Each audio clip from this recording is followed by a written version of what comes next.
on a affaire à l'histoire d'un commerçant, et on voit bien que le commerce a tout de suite, toujours déjà, une vocation d'extorsion, de vampirisation de richesses existantes. Donc par rapport à l'idée de la bonne origine du capitalisme, mais qui à un moment, hélas, devient simplement de la cupidité parce qu'il se serait perdu en route, le film met à bas cette mythologie-là, qui est encore très présente dans les discours, puisque en général, les gens qui sont du côté de l'ordre social, c'est-à-dire beaucoup de gens qui s'expriment, te dire qu'il faut critiquer les déviances du capitalisme. Mais il n'y a pas de déviance du capitalisme. Le capitalisme est immédiatement une geste draculesque, pour reprendre la métaphore du vampire. Alors ça, c'est présent notamment, je finirai là-dessus, cette première prise de parole, par un fait qui est un fait d'écriture tout à fait spectaculaire et tout à fait parlant, à savoir que si tu prends tous les jalons importants de l'aventure de la croissance de l'entreprise Plainview, eh bien à chaque fois, ils sont accompagnés d'un drame. Alors je pourrais prendre le tout début, où finalement il faut qu'il chute, qu'il se blesse, et c'est juste après qu'il découvre la roche qui va augurer du fait qu'il y ait du pétrole. Bon. Mais plus spectaculairement, le jour où enfin ils ont creusé ce lieu qui a été découvert comme potentiellement pétrolifère. Sur le premier quart d'heure. Oui. Ah, enfin, ça y est, l'or noir apparaît. Et immédiatement, il y a la mort d'un des ouvriers, qui se trouve être d'ailleurs le père, le vrai père de celui qui deviendra le fils adoptif de... Voilà. Deuxième moment très important, c'est le moment où... Ils viennent racheter la ferme des Sunday. Ils viennent d'acheter, mais ils inaugurent le Derrick. Tu sais, ça y est, ils vont le lancer, ils vont le faire fonctionner. Du coup, il y a une fête après. Il se bourre la gueule, parce qu'il faut fêter ça, c'est quand même le début. On le réveille, parce qu'il s'est endormi bourré comme un coin. Et quelqu'un est mort. De nouveau, une mort accompagne ce qui devrait être un moment bon. J'en parlerai. Et puis surtout, alors beaucoup plus spectaculairement encore, c'est le grand moment d'action, en tout cas le grand moment spectaculaire d'un film qui est très peu spectaculaire, et ça c'est important de le noter déjà. C'est donc le fameux moment du grand incendie. Grand accident, grand incendie, jaillissement du pétrole, branle-bas de combat, attention, et le fils qui devient sourd. C'est un accident, c'est quelque chose de grave. Bon. Alors il faut savoir que cette séquence est une séquence de réussite. C'est une séquence joyeuse d'un point de vue strictement entrepreneurial. Et d'ailleurs, Daniel finira la séquence comme ça. Il dira à un de ses collaborateurs, arrête de faire la gueule, parce qu'ils sont en train de regarder. Il y a un océan de pétrole sous nos pieds. Mais c'est ça qui est intéressant, c'est que toute la scène est totalement ambivalente. Pourquoi est-ce qu'il y a un grand incendie qui crée autant de dégâts ? C'est parce qu'il y a beaucoup de pétrole. Donc, le signe même du drame est précisément le signe de réussite. Donc, tu as le dernier plan, ou presque je crois que c'est le dernier plan de cette séquence, qui résume à peu près tout. Tu as au premier plan Daniel de dos. C'est un plan large, mais comme lui est proche de la caméra, il est de dos et on le voit, il est coupé à peu près au niveau de la ceinture. Il est en plein milieu du plan, vraiment en attitude de démiurge. C'est lui le grand constructeur, c'est lui le grand ordonnateur des choses. Il fait un signe. Et les deux charrettes symétriques, alors vraiment on a un plan parfaitement ordonné, vont envoyer de la dynamite, quoi. Donc c'est le geste démiurgique, parce que voilà, est un geste de destruction.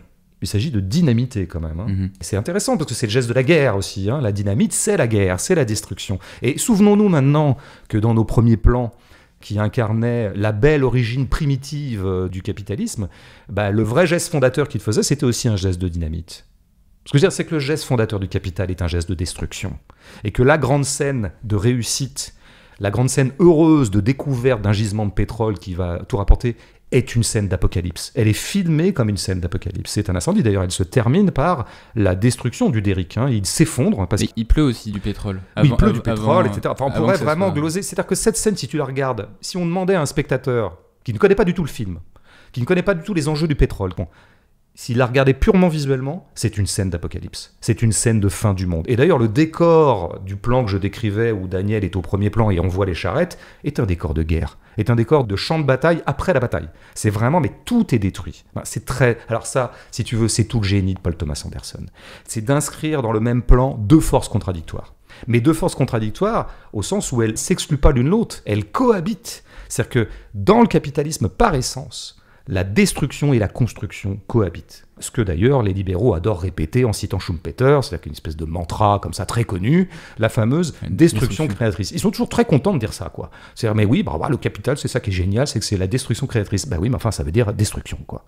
Le geste fondamental du capitalisme, c'est quand même de détruire. Alors après, au titre d'une construction qui rapportera d'autres profits, et peut-être d'autres progrès, dirait-il, ça, on pourrait gloser les heures. Mais une conséquence, je dirais, formelle de ça, et qui nous fait toucher aussi ce qui me paraît le génie de Paul Thomas, c'est que puisque tout est déjà là dès le début, à la fois le meilleur et le pire, et que dans le meilleur, le pire est niché, c'est-à-dire qu'il y a, pour reprendre un titre d'un des grands films de Paul Thomas, un inherent vice, c'est-à-dire un vice immanent ou un vice propre, le capitalisme a un inherent vice. Il contient sa propre destruction. Mais donc, conséquence narrative de ça, mais c'est qu'on n'est pas dans du récit, on n'est pas dans de la narration.